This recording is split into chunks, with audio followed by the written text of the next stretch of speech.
Christian Wolff nació en 1679 en Breslau, ciudad que actualmente pertenece a Polonia. Estudió matemáticas, física y filosofía en la Universidad de Jena, siendo discípulo de Leibniz, guardando con el pensamiento de su maestro infinidad de similitudes.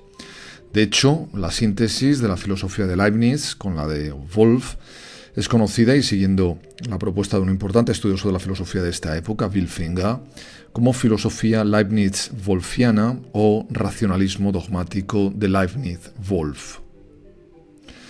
Lo que está claro es que Wolff ejerció en su época una profunda influencia en las universidades alemanas, una influencia que durará al menos hasta su sustitución progresiva por el criticismo kantiano.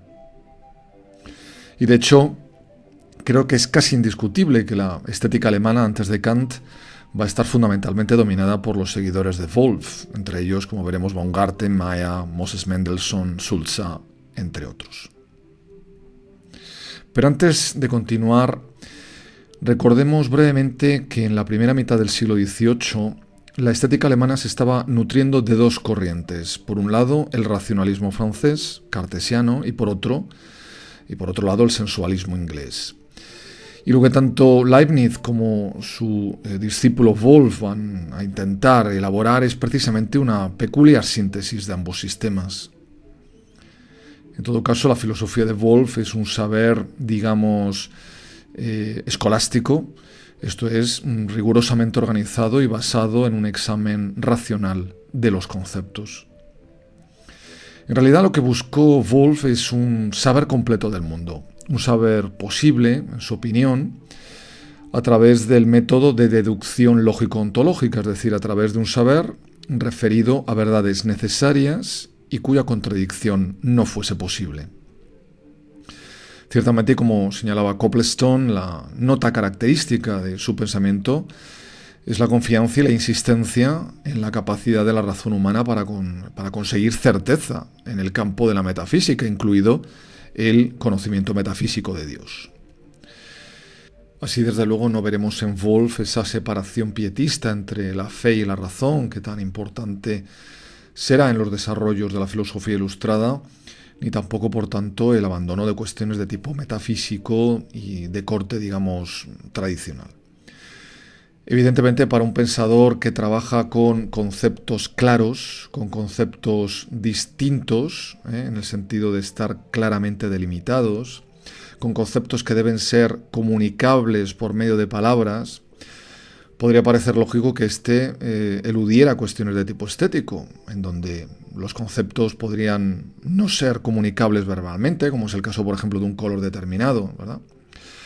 Algo que, sin embargo, no sucede en Wolff, en cuyos textos las cuestiones del arte y lo bello son recurrentes.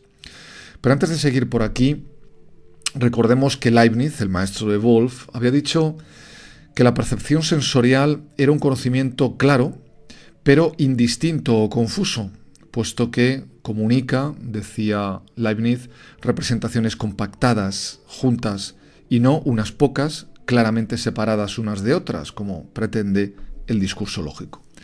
Leibniz a este respecto ponía un ejemplo en relación a las artes plásticas. Dice, en ocasiones vemos a pintores y otros artistas juzgar correctamente lo que ha sido hecho bien o mal.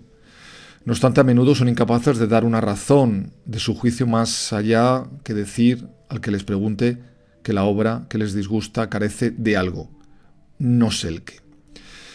No obstante, a pesar de estas dificultades, como decía antes, Wolff no omitió abordar la cuestión del arte y la belleza, aunque ciertamente estas pudieran parecer especialmente problemáticas en su sistema filosófico.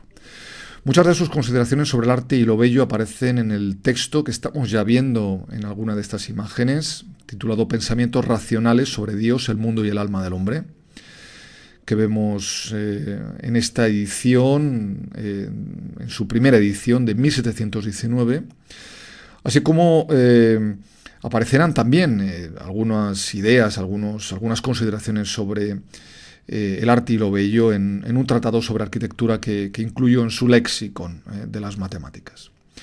En primer lugar, debemos indicar la importancia del concepto de perfección para Wolff, un concepto central en su ontología. Término que Wolff va a definir como la armonía o la concordancia de una variedad o multiplicidad de objetos o partes de objetos. Es decir, lo que en definitiva podría ser enunciado con la expresión latina perfectio est consensus in varietate. Es decir, la perfección es consenso, acuerdo, armonía en la variedad. Ya vimos, por cierto, que esta será también la definición de belleza para muchos otros pensadores de la época. Recordemos cuando vimos a Francis Hutcheson, que él también utilizaba este principio de consensus in varietate, de armonía en la variedad, como definición fundamental de lo bello. Wolff ejemplifica esta definición de perfección con el ejemplo de un reloj, un mecanismo compuesto de infinidad de piezas, pero que deben estar en perfecta correspondencia unas con otras, siendo precisamente en esa correspondencia donde radicaría su perfección. Y de hecho para Wolff el mundo sería también una especie de perfecto reloj, pues el mundo que nos rodea sería precisamente, en su opinión, el más perfecto de los posibles, al ser, en su opinión, el elegido por Dios entre todos los mundos posibles. Pero lo más relevante para las cuestiones estéticas es que, en mi opinión, el conocimiento sensorial o intuitivo de la perfección es para Wolff productor de placer siempre en el ser humano. Es decir, que en la medida en que intuimos la perfección, escribe Wolff, el placer surge en nosotros. Y por tanto el placer no sería otra cosa sino una intuición de la perfección, tal y como el propio Descartes ya había señalado años atrás. Muy importante a mi juicio es también el hecho de que la definición que plantea Wolff de la perfección está planteada en dos sentidos complementarios. Por una parte, un sentido formal, es decir, que la perfección sería el orden y la armonía de las partes de un todo. Pero por otra parte, Wolff plantea también la definición de la perfección en un sentido sustantivo. ¿Y qué quiere decir este otro sentido, este sentido sustantivo? Pues que la perfección sería, en opinión de Wolff, la idoneidad de ese orden o armonía de las partes, pero para conseguir el objetivo al que se orienta el todo. Es decir, por ejemplo, y volviendo al ejemplo del reloj, ese reloj, para ser perfecto, claro, debe ser capaz también de marcar la hora adecuadamente. Debe ser capaz de conseguir el objetivo que tiene encomendado esta máquina, que es marcar la hora, medir adecuadamente el tiempo. Dos sentidos, por tanto, el formal y el sustantivo, que aparecen, de hecho, prácticamente en todos los escritos donde Wolff emplea el concepto de perfección. Algo también muy relevante es que para Wolff existe una identificación del orden con la verdad. De modo que la verdad sería una propiedad objetiva consistente, en opinión de Wolff, en la coherencia, el orden dentro de las cosas mismas, es decir, en la perfección. Y no olvidemos que, como decía antes, para Wolff la intuición de la perfección genera placer en nosotros, es decir, que el placer da cuenta de la belleza, que la intuición de la perfección siempre nos va a producir placer. Y de ahí que Wolff defina la belleza de la siguiente manera: la belleza consiste en la perfección de una cosa en tanto que es idónea para producir placer en nosotros. La belleza sería, por tanto, una propiedad objetiva basada en la perfección de las cosas, pero, y aquí hay un matiz fundamental, no es una propiedad intrínseca, sino relacional, dado que depende de que nosotros la percibamos sensorialmente. Y en cuanto a las artes plásticas, la pintura, la escultura, etc., Wolff considera que la perfección en ellas depende fundamentalmente de su capacidad para imitar la realidad adecuadamente, es decir, para lograr una representación verídica.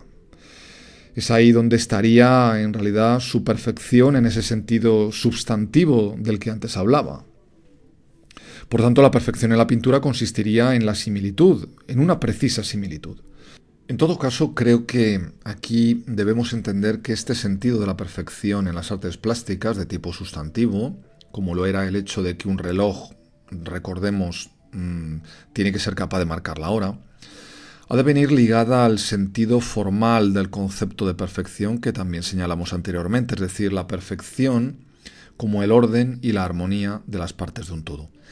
No debemos olvidar que ambos sentidos de lo bello, el sentido formal y el sentido sustantivo, serían siempre necesarios para encontrar perfección en las artes plásticas. En el caso de la arquitectura, para que percibamos bello un edificio, opinará Wolf, este debe mostrar también ambos sentidos de la perfección, tanto la perfección formal, es decir, la coherencia, la armonía entre sus diversas partes, como la perfección sustantiva, es decir, que el edificio sea confortable, sea adecuado al uso al que esté destinado. Una idea, la de la utilidad, como veremos más adelante, que será algo que totalmente rechazado por Kant. Pero creo que para poder comprender adecuadamente todo esto, no podemos pasar por alto el hecho de que para Wolf la experiencia estética tiene una significación religiosa muy profunda. Esto ya lo hemos ido comentando a lo largo de este curso, ¿no? El horizonte siempre teológico que digamos, está presente en el pensamiento de la mayor parte de los pensadores que hemos ido abordando a lo largo de estas sesiones. Y de hecho no olvidemos que la filosofía de Wolf acabará culminando en una clarísima teleología religiosa. En su opinión, y como ya adelanté antes, la divinidad, Dios, se revelaría en el mundo, en opinión de Wolf, diseñándolo todo de forma muy perfecta, donde todas las cosas, aunque diversas, funcionan armónicamente entre sí, pues el mundo existiría, en su opinión, como espejo de la perfección de Dios. Y por supuesto la perfección que generan los artistas con sus obras y que se añade a la perfección natural del mundo, emanaría también, en opinión de Wolf, de la propia perfección de Dios.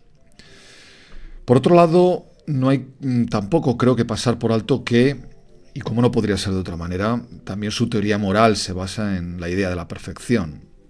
El bien lo va a definir Wolf como lo que nos hace más perfectos a nosotros mismos y a nuestra condición, mientras que el mal se define como lo que nos haría justo lo contrario, es decir, nos haría más imperfectos.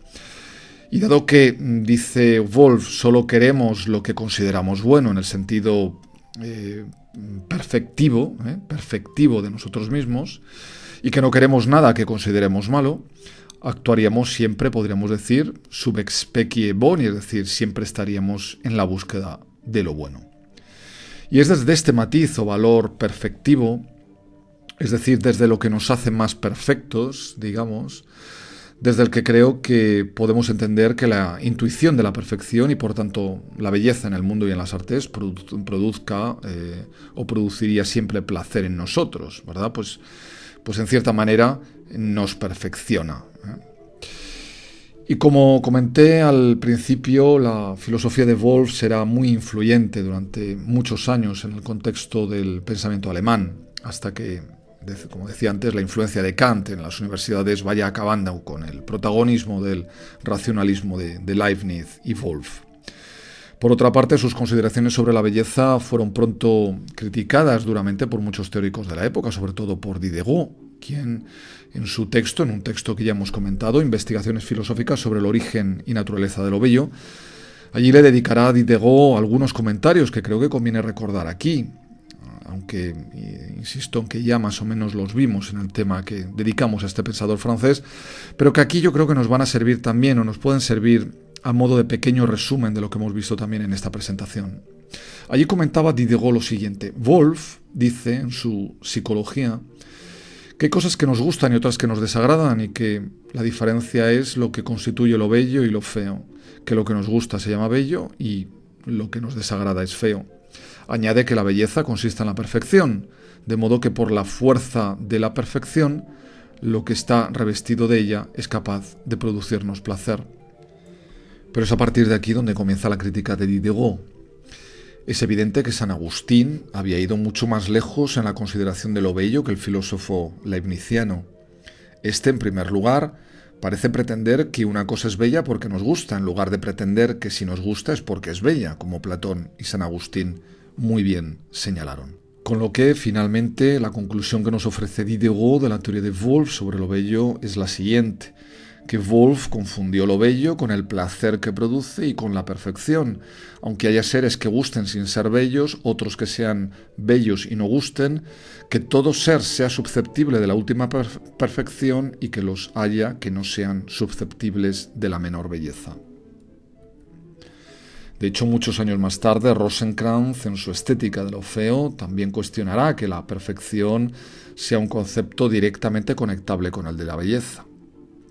Un animal, nos dirá Rosenkranz, puede estar muy bien orientado a unos fines, es decir, está perfectamente organizado como ser vivo y precisamente por ello ser feo, como ocurre con el camello, el perezoso, la sepia o la rana pipa, que es la que vemos representada en este grabado. En fin, y ya con estas críticas a la relación que Wolff estableció entre la perfección y la belleza, querría cerrar esta presentación para pasar a comentar en las siguientes sesiones algunos de los otros pensadores que, al igual que Wolff, propondrán una definición de lo bello que Schiller, años más tarde, describirá, no sin un cierto desprecio, todo hay que decirlo, como racional objetiva.